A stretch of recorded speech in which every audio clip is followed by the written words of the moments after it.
देखिए next question है, दो क्रमागत धनात्मक पूर्णांकों का गुणनफल 306 है। हमें पूर्णांकों को ज्ञात करना है।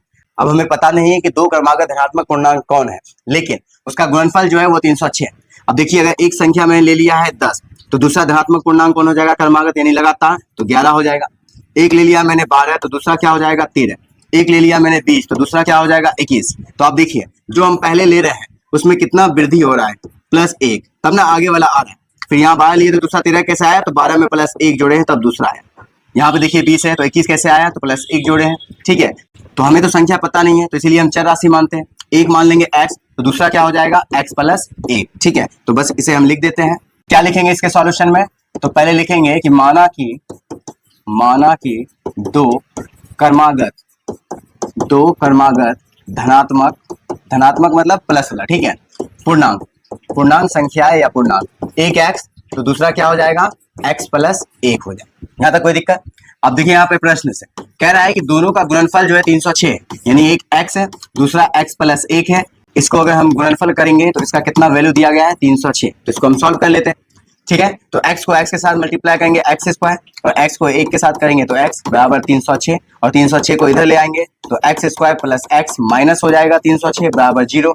अब इसका हम गुणनखंड कर लेते हैं। तो ध्यान दीजिए, x² के साथ अगर कोई संख्या मल्टीप्लाई में है तो इसको हम लास्ट वाले अक्षर के साथ क्या करते हैं, गुणा करते हैं। ठीक है, लेकिन यहाँ पे कुछ नहीं, तो 1 है और 1 को 306 के साथ मल्टीप्लाई करेंगे तो 306 ही होगा। अब हम 306 का अभाज्य गुणनखंड कर लेंगे। इसको गुणनखंड करने पर दिखना है दो ऐसा संख्या जिसको जोड़ने या घटाने पर एक x आना चाहिए। ठीक है, तो इसका हम गुणनखंड कर लेते हैं। इसको 2 से लगाते हैं, ये 2 एकम 2, 2 पचे 10 और 2 तिया 6, फिर 3 से लगेगा, 3 पचे 15, 3 एकम 3, फिर 3 से लगेगा, ये 17 तिया 51 और 17 से लग जाएगा। तो देखिए यहाँ पे 2 तिया 6, 6 तिया 18, 18 गुना 17, 18 गुना 17 करेंगे तो 306 आ जाएगा। और इसको घटाने या घटाने पे क्या आ रहा है, एक x आ रहा है। ठीक है, जोड़ने पे नहीं आ रहा है। तो एक संख्या हमें 18 मिल गया, दूसरा 17 मिल गया, तो इसका हम गुणनखंड कर लेते हैं। तो देखिए x² + 18x माइनस करेंगे 17x, तब तो एक x पूरेगा, है ना, और माइनस कितना है, 306 = 0। अब यहाँ से हम क्या करेंगे, दोनों में कॉमन ले लेते हैं पेड़ बना के। तो इसमें से कॉमन आएगा क्या, तो इसमें से कॉमन आ जाएगा x, तो बचेगा क्या, x + 18। ठीक है,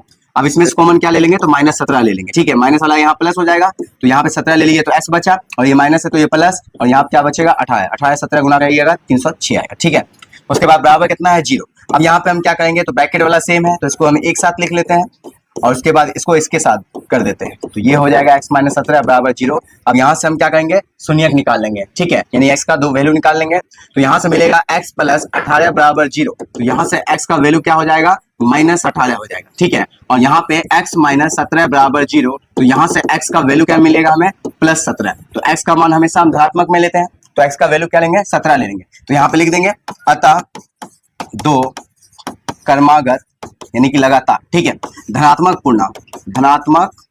पूर्णांक एक माना था हमने x और दूसरा x + 1। तो यहाँ पे एक x का वैल्यू कितना आ गया, 17, और दूसरा क्या था, x + 1, यानी कि 17 + 1 करेंगे तो कितना मिलेगा, 18। तो दो संख्या हमें मिल गया, एक 17 और दूसरा 18, जिसका गुणनफल कितना होगा, 306 होगा। ठीक है, तो यही हमारा आंसर होगा।